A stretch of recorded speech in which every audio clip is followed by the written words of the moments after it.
ಶಕುನಿ, ನಿನ್ನ ವಂಶ ನಿರ್ವಂಶ ಮಾಡಿದ ದುರ್ಯೋಧನ ವಂಶ ನಿರ್ವಂಶ ಮಾಡಿದ ಶಪಥವೇನಾಯಿತು?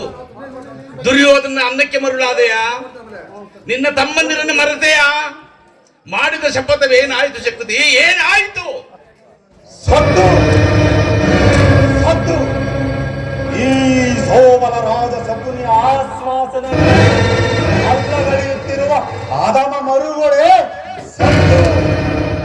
ಏನೇ ಕುಚ್ಚೆ ಬಗೆವ ಕುಹಕ ಕಂಠದ ಕರ್ಕಶ ಕೇಕೆ, ಏಕಿ ಪ್ರಳಯಾಗ್ನಿ ಜೋಲೆಯಂತೆ ಪ್ರಚೋದನೆಗೈಯುತ್ತಿರುವ ಪ್ರಚಂಡ ಮಾರುತದ ಪ್ರಳಯ ತಾಂಡವ, ಅಖಂಡ ಭರತ ತಂಡಕ್ಕೆ ಕುಹಕ ಕುಚ್ಚೀಕತೆಯ ಪ್ರವೀಣ ಆಶ್ಚರ್ಯದ ಮಹಾ ಸೌಬಲರಾಜ ಶಕುನಿಯೊಡನೆ ಸರಸ ಸಲ್ಲಾಪ. ಓ ನನ್ನ ಗಾಂಧಾರ ವಂಶಕ್ಷೇಕ್ಕೆ ಕಾರಣ ಕರ್ತನಾದ ದುರ್ಮಾರ್ತ ದುರ್ಜಾತ ದುರುಳ ದುರ್ಯೋಧನನೇ, ಅಂದು ನಿರಪರಾಧಿಗಳು ನನ್ನ ಗಾಂಧಾರ ವಂಶೋದ್ಧಾರಕರಾದ ನನ್ನ 99 ಮಂದಿ ಸಹೋದರರನ್ನು, ನನ್ನಂದು ನನ್ನ ಜನ್ಮದಾತನನ್ನು ನಿನ್ನ ಕತ್ತಲೆಯ ಕಾರಾಗೃಹದ ಬಂಧನಕ್ಕೆ ಮುಗಿಸಿ ನೀನು ನೀಡುತ್ತಿದ್ದ ಚಿತ್ರ ವಿಚಿತ್ರವಾದ ಹಿಂಸೆಗಳನ್ನು ಸ್ಮರಿಸಿಕೊಂಡರೆ ಅಬ್ಬ ನನ್ನ ಗುಂಡಿಗೆಯೇ ನನ್ನ ಕೈಕಾಲುಗಳೇ ರಕ್ತವೇ ಕುದಿಯುತ್ತಿರುವುದನ ಅಂದು ನನ್ನ ತಭಾಗ್ಯ ಸಹೋದರರಿಗೆ ಅನ್ನ ಒಂದು ಒಳಗೆ ನೀರನ್ನು ಕೊಡುತ್ತಿದ್ದೆಯ ಬಾಕಿ ಆ ಇಳಿಗಳನ್ನು ನನ್ನ ಸಹೋದರರು ಅದೆಲ್ಲವನ್ನು ನನಗರ್ಪಿಸಿ ಅವರೆಲ್ಲರೂ ಉಪವಾಸ ಮಾಡಿ ನಿನ್ನ ಮೇಲಿನ ಛಲ ತೀರಿಸಲೆಂದೇ ನನ್ನೊಬ್ಬನನ್ನೇ ಉಳಿಸಿ ಅವರೆಲ್ಲರೂ ಒಬ್ಬೊಬ್ಬರಾಗಿಯೇ ಹತರಾದರು. ದುರ್ಯೋಧನ ಒಬ್ಬೊಬ್ಬರಾಗಿಯೇ ಹತರಾದರು. ಅಂದಿನ ಆ ದಾರುಣ ದೃಶ್ಯವು ನನ್ನೀ ಸ್ಮೃತಿ ಪಟಲದಿಂದ ಉಳಿದು ಭಕ್ತಿ ಜೋಲೆಯಲ್ಲಿ ನೊಂದು ಒಂದು ಪುಷ್ಟವಾಗಿರುವ ಈ ನನ್ನ ದೇಹವನ್ನು ಅಣುವಾಗಿ ಚಿತ್ರವಾಗಿ ಸುಂದರಿಸಿ ನೋಡಿದರು. ಪ್ರತಿಯೊಂದು ಅಣುವಿನಲ್ಲೂ ಸೇಡಿಗೆ ಸೇಡು, ಪ್ರತಿಕಾರಕ್ಕೆ ಪ್ರತಿಕಾರ, ಮೋಸಕ್ಕೆ ಮೋಸ ಹೊರತಾಗಿ ಮತ್ಯಾವ ಆಸೆ ಆಕಾಂಕ್ಷೆಗಳು ನನ್ನ ಅಸಾಧ್ಯ.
ದುರ್ವಿಧಿಯ ಅಟ್ಟಹಾಸದಿಂದ ಮೆಟ್ಟಿ ಮೆರೆಯುತ್ತಿರುವ ದುರುಳ ದುರ್ಯೋಧನನೇ ಕೇಳು. ಕರುಣೆ ತೋರಿದ ದುರ್ಯೋಧನ ಮಾವನನ್ನು ಕೆರೆವನ್ನಾಗಿಸಿದ ಕೀಟವೇ ಕೇಳು. ನಾನು ಸಹ ನಿನ್ನಂತೆಯೇ ನನ್ನ 99 ಮಂದಿ ಸಹೋದರರೊಡಗೂಡಿ ಏಕಚಕ್ರಾಧಿಪತ್ಯವನ್ನು ಸ್ಥಾಪಿಸಿ ಸಕಲ ಸಾಮಾಂತರಾಜರನ್ನು ಗೌರವಿಸಿಕೊಂಡು ದೇವಿಯ ಸಿಂಹಾಸನವನ್ನೇರಿ ರಾಜ್ಯಭಾರ ಮಾಡಬಹುದಾಯಿತು. ಆದರೆ ಆ ನನ್ನ ಆಸೆ ಆಕಾಂಕ್ಷೆಗಳೆಲ್ಲವೂ ಗಾಳಿ ಗೋಪುರವಾಯಿತು. ಆದರೂ ಚಿಂತೆ ಇಲ್ಲ.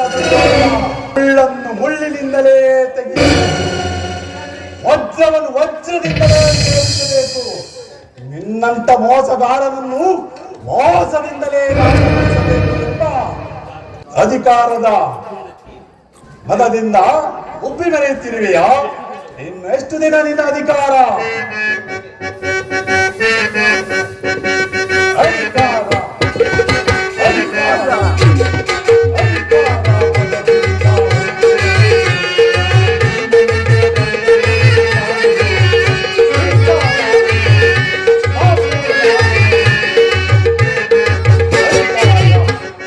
ಅಧಿಕಾರ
ಒಬ್ಬನನ್ನೇ ಉಳಿಸಿದೆಯಾ? ಅಯ್ಯೋ ದುರ್ವಿದ್ಯೆ! ಹಳಬೇಡಿ ಹಳಬೇಡಿ ನನ್ನ ಭಾಗ್ಯ ಸಹೋದರರೇ, ಹಳಬೇಡಿ ಹಳಬೇಡಿ.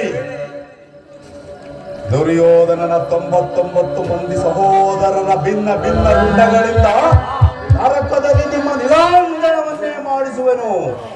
ದುರ್ಯೋಧನ, ನರಕದ ಭಯಂಕರ ಹಿಂಸೆಗಿಂತಲೂ ಮುಂದಿನ ಕುರುಕ್ಷೇತ್ರ ಮಹಾಯುದ್ಧದಲ್ಲಿ ಈ ಶಕುನಿಯಿಂದಾಗುವ ಹಿಂಸೆಯು ಅತಿ ಭಯಂಕರವೆನಿಸುವುದು. ತಾಯಿಯ ಕಣ್ಣೀರಿನಿಂದ ತೊಯ್ದು ಗುರು ಹಿರಿಯರ ರಕ್ತದಿಂದ ಕಳಂಕಿತನಾಗಿ ಪುತ್ರ ಶೋಕದಿಂದ ದಹಿಸುತ್ತಾ ನಿನಗಾಗಿ ಒಂದು ಮೆಟ್ಟು ಸಿಡುಬಿಡುವವರಿಲ್ಲದಂತೆ ಮಾಡಿ ನಿನಗೆ ನರಕದ ಮಾರ್ಗವನ್ನೇ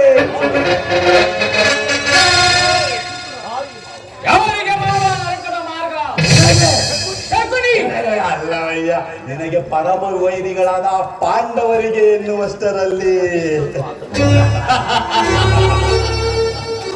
ಮಾವ, ನಾವು ಮಾಡಿದ ಕಾರ್ಯವೂ ಇಷ್ಟವೇ ಮಾವ.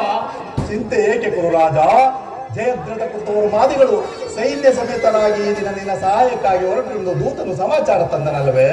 ನಾನು ಅದಕ್ಕಾಗಿ ಚಿಂತಿಸುತ್ತಿಲ್ಲ ಮಾವ. ಈ ದುರ್ಯೋಧನನು ಅಸಹಾಯ ಸಿಂಹನು ತನ್ನೆರಡು ತೋರ್ಬಲಗಳಿಂದ ಇಡೀ ಪಾಂಡವ ಸೈನ್ಯವನ್ನೇ ಸಮೂಹ ಮಾಡುವ. ಆದರೆ ಜಾತಿ ಹಿಂಸೆ, ಸೊಯ್ದ ಕಲಹ ಇದು ಉಚಿತವಾದ ಕಾರ್ಯವೇ ಮಾವ? ಸುಯೋಧನ, ಕೃಷ್ಣನು ಕ್ಷತ್ರಿಯ ಜಾತಿಯ ಪರಮ ವೈರಿ. ಅವನ ಮಾತುಗಳು ಪರಿಗ್ರಹವಲ್ಲ ಬಿಡು.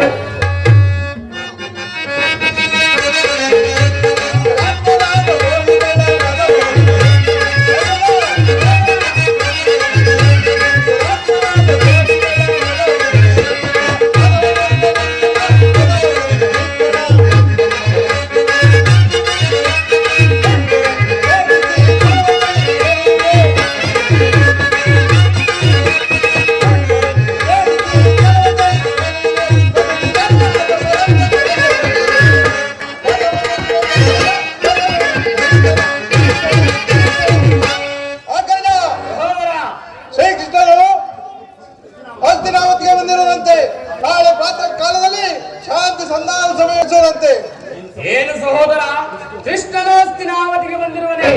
ಅರೆ, ಆತನ ಅತಿಥಿ ಸತ್ಕಾರ. ಆ ಗೋಪಾಲನು ನಮ್ಮ ಸತ್ಕಾರವನ್ನು ಸ್ವೀಕರಿಸುವಂತೆ ಕಾಣುತ್ತಿಲ್ಲ. ಆದರೆ ರಾಜಪ್ರಸಾದವನ್ನು ದಾಟಿ ಆ ದರಿದ್ರನಾದ ವಿದುರನ ಮುರುಕು ಜೋಪಡಿಯನ್ನು ಆಶ್ರಯಿಸಿದಂತೆ ಅವನು ಎಷ್ಟೊಂದು ಅವಹೇಳನಾಗ್ರಜ. ಅವಹೇಳನವಲ್ಲ ಪ್ರಿಯ ಸಹೋದರ, ಯದುಪತಿಯು ಭಕ್ತರ ಪರಾಧೀನನು. ಈ ದಿನ ಭಕ್ತನ ಸತ್ಕಾರವನ್ನು ಸ್ವೀಕರಿಸಿ ನಾಳೆ ನಮ್ಮ ಮಂದಿರಕ್ಕೆ ಬಂದೇ ಬರುವನು. ಅಡೆ, ಆತನ ಅತಿಥಿ ಸತ್ಕಾರಕ್ಕೆ ಸಿದ್ಧಪಡಿಸು.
ನೋಡಿದೆಯಾ ಮಾವ, ನನ್ನ ತಮ್ಮನ ಕೋಪಾಗ್ನಿ ಜ್ವಾಲೆಯನ್ನು ನನಗೊಂದೊಂದು ಸಾರಿ ಶಾಸನ ಮಾಡುವುದು, ನನಗೊಂದೊಂದು ಸಾರಿ ದುಸ್ಸಹವೆನಿಸುವುದು. ಗಜಗಳು ಎಷ್ಟೇ ಇದ್ದರೂ ಸಿಂಹಗಳಿಗೆ ಸರಿಸಾಟಿಯಾಗಬಲ್ಲವೇ ಮಾವ? ಮಾವ, ಈಗ ಏನು ಮಾಡುವುದು? ಕೃಷ್ಣನ ಸಂಧಾನಕ್ಕೆ ಸಮ್ಮತಿಸುವುದೇ ಅಥವಾ? ಸುಯೋಧನ, ಕೃಷ್ಣನು ಶಾಂತಿಗಾಗಿ ಇಲ್ಲಿಗೆ ಬಂದವರಲ್ಲ. ಹಾಗಿದ್ದರೆ ಈ ಸಾರ್ವಭೌಮನ ವೈಭವವನ್ನು ದೃಢೀಕರಿಸಿ ಆ ದಾಸಿಪುತ್ರನ ಮುರುಕು ಮನೆ ಜೋಪಡಿಯನ್ನ ಸಹಿಸುತ್ತಿದ್ದಾನೆ. ಪ್ರಾರಂಭದಲ್ಲೇ ಸಹಿಸಲಾಗದ ಅಪಮಾನ, ಭಕ್ತಿ ವೈರಾಗ್ಯ ನೆಪದಿಂದ ವಂಚಿತನಾಗಿ ಈ ಅಪಮಾನವನ್ನು ಅದೇಗೆ ಸಹಿಸಿಕೊಳ್ಳಬೇಕು ಕೌರವೇಶ್ವರ? ಮಾವ, ಕೃಷ್ಣನ ಮೇಲೆ ನಿನಗೆ ಎಷ್ಟೊಂದು ದ್ವೇಷ ಬೇಕೆ? ಕೃಷ್ಣನು ಕ್ಷತ್ರಿಯ ಜಾತಿಯ ಕಳಂಕ ಸ್ವರೂಪನು. ಭರತ ವರ್ಷದಲ್ಲಿ ಕ್ಷತ್ರಿಯರನ್ನು ನಿರ್ಮೂಲನ ಮಾಡಲೆಂದೇ ಆತನು ಅವತರಿಸಿರುವನು. ಯಾರು ಅವನ ಭಕ್ತಿ ವೈರಾಗ್ಯಕ್ಕೆ ಮರುಳಾಗಿ ಭಗವಂತ ಎಂದು ಪೂಜಿಸುವರೋ ಅವರನ್ನೇ ನಾಶ ಮಾಡುವನು. ಜರಾಸಂಧ, ಶಿಶುಪಾಲ ಇವರುಗಳು ನಿನಗೆಂತಹ ಮಿತ್ರರಾಗಿದ್ದರಯ್ಯ. ಕಾರಣವಿಲ್ಲದೆ ಅವರನ್ನು ಸಂಹರಿಸಿದನು. ಕಂಸನನ್ನು ವಧಿಸಿ ಹರಳು ಮರಳು ಮುದುಕನಾದ ಉಗ್ರಸೇನನನ್ನು ನೆಪ ಮಾತ್ರಕ್ಕೆ ಸಿಂಹಾಸನದಲ್ಲಿ ಕುಳ್ಳರಿಸಿ ತಾನೇ ರಾಜ್ಯಭಾರ ಮಾಡಿದನು. ಸಹೋದರರನ್ನು ಸುರಪಾನ ಪ್ರಮತ್ತರನ್ನಾಗಿ ಮಾಡಿ ರಾಜಲಕ್ಷ್ಮಿಯನ್ನು ತಾನು ವಶಪಡಿಸಿಕೊಂಡನು. ಇಂಥವರಿಗೆ ಮನ್ನಣೆಯೇ ಕೌರವೇಶ್ವರ? ಮಾವ, ಹಾಗಾದರೆ ಆ ದಿನ ನನ್ನನ್ನು ದೋರಕಿಗೆ ಏಕೆ ಕಳುಹಿಸಿದೆ ಮಾವ? ಆ ನಂದ ಗೋಪಾಲನ ಮನೆಯ ಬಾಗಿಲಿನಲ್ಲಿ ನಿಂತು ಸಹಾಯವನ್ನು ಮಾಡುವುದು, ಈ ದುರ್ಯೋಧನಿಗೆ ಕಾರ್ಯವೇಶಕುನಿ. ಅದಕ್ಕೊಂದು ಉದ್ದೇಶವಿತ್ತು ಸುಯೋಧನ.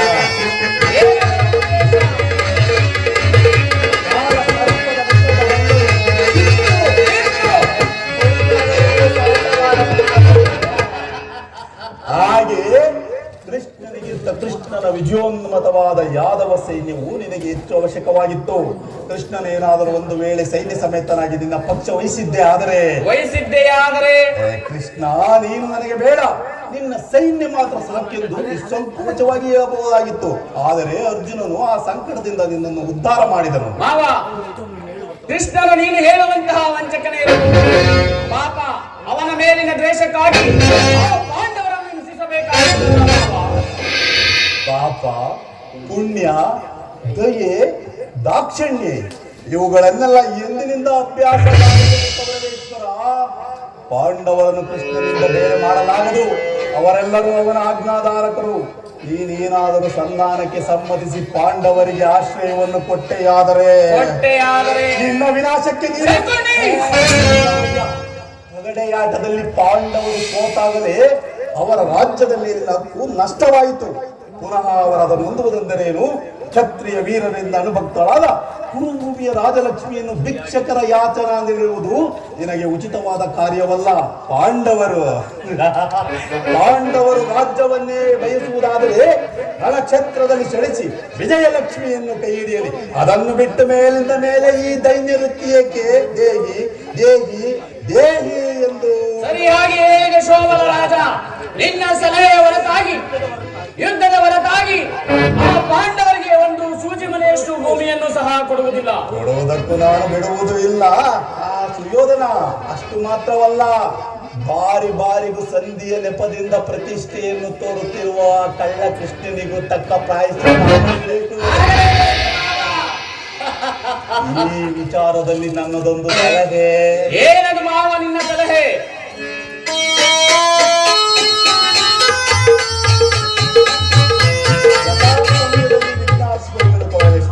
ಮಾವ, ನಿನ್ನ ಸಲಹೆಯ ಹೊರತಾಗಿ ನಾನು ಏನನ್ನು ಮಾಡುವುದಿಲ್ಲ. ನಡೆ ಮಾವ, ಹೋಗೋಣ. ನಡೆ ಸುಯೋಧನ, ನೀನು ನಾಡಿಯಾಗಿ ನಿನ್ನ ಕುಲದ ಬೇರನ್ನೇ ಕಿತ್ತೊಗೆಯಲು ಸದಾ ಸಿದ್ಧನಾಗಿರುವ ಈ ಶಕುನಿ ನಿನ್ನನ್ನು ಬಿಟ್ಟು ಎಲ್ಲಿಗೆ ತಾನೇ ಕುಲದ ರಣಕಲಿ, ರಕ್ತದಲ್ಲಿ ನರಬಲಿ. ಇದೀಗ ನಿನ್ನ ಅವಿನಾಶಕಾರಿ ಆರಂಭ. ದುರ್ಯೋಧನ, ಏನು ಅರಿಯದ ಸೋದರ ಮಾವನ ಹೃದಯದಲ್ಲಿ ದ್ವೇಷವೆಂಬ ವಿಷಜ್ವಾಲೆ, ಅದು ಇಂದು ದಗದಗನೆ ಹತ್ತಿ ಉರಿಯುತ್ತಿರುವುದು.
ಚಪ್ಪಲಿ ಎಂಬ ಮೂರಕ್ಷರದ ಅರ್ಥವನ್ನೇನಾದರೂ ಬಲ್ಲೆಯ ದುರ್ಯೋಧನ? ಶ ಎಂದರೆ ಶಕ್ತಿ ಪ್ರಧಾನವಾದ ಶತ್ರುಗಳನ್ನು, ಕು ಎಂದರೆ ಕುತಂತ್ರದಿಂದ ಕುರುವಂಶವು, ನೀ ಎಂದರೆ ನಿನ್ನಿಂದಲೇ ನಿರ್ನಾಮ ಮಾಡುವವನೇ. ಈ ಶಕುನಿ ಎಂಬ ಮೂರಕ್ಷರದ ಅರ್ಥ ಏನೇನೋ ದುರ್ಯೋಧನ. ಯಾವ ನನ್ನ ಗಾಂಧಾರ ವಂಶವನ್ನು ನಾಶ ಮಾಡಿ ಉತ್ತುಂಗ ಶಿಖರಕ್ಕೇರಿ ಮೆರೆಯುತ್ತಿರುವ ಹಸ್ತಿನಾವತಿ ಮಹಾದ್ವಾರದಿಂದ ಕುರುಕ್ಷೇತ್ರದ ರಣರಂಗದವರೆಗೂ ರಕ್ತದ ಸಾಗರವನ್ನೇ ಏರ್ಪಡಿಸಿ ಹಸ್ತಿನಾವತಿ ಮಣಿಮುಕ್ಕುಟ ರತ್ನ ಸಿಂಹಾಸನವನ್ನು ರಕ್ತದ ಕೋಣೆಯಲ್ಲೇ ಮುಳುಗಿಸಿ ನಿನ್ನ 99 ಮಂದಿ ಸಹೋದರರೊಡನೆ ರಕ್ತದೋಕುಳಿಯಾಡುವ ಬಯಕೆಗೊತ್ತ ಈ ರಕ್ತಾಕ್ಷದ ಉರಿಗಣ್ಣ ತಾಪ ಹಾರಿಸಿ ಸಾಮ್ರಾಟ ಪದವಿ ಪತ್ಯದ ಮುಖ ಮತ್ತು ಜಲದಂಕಮಲ್ಲದೆಂದು ಬೆಳೆಯುತ್ತಿರುವ ನಿನ್ನ ಮಸ್ತಕವು ಮಡುವಿನಲ್ಲಿ ಬಿದ್ದು ನರಳಾಡುವುದನ್ನು ನಿನ್ನ ಸತಿ ಭಾನುಮತಿ ಮಂಡೆ ಗೆದರಿ ಮುಂದೆಯಾಗಿ ನಿನ್ನ ಮೃತದೇಹದ ಮೇಲೆ ಹೊರಳಾಡುವುದನ್ನು ಈ ನನ್ನ ಕಣ್ಣಾರ ಎಂದಿಗೆ ಕಾಣುವೆನೋ. ಅಂದೇ ಚಕುರಿಗೆ ಆನಂದ, ಅಂದೇ ಚಕುರಿಗೆ ಪರಮಾನಂದ, ಅಂದೇ ಚಕುರಿಗೆ ಮಹದಾನಂದ.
ಆ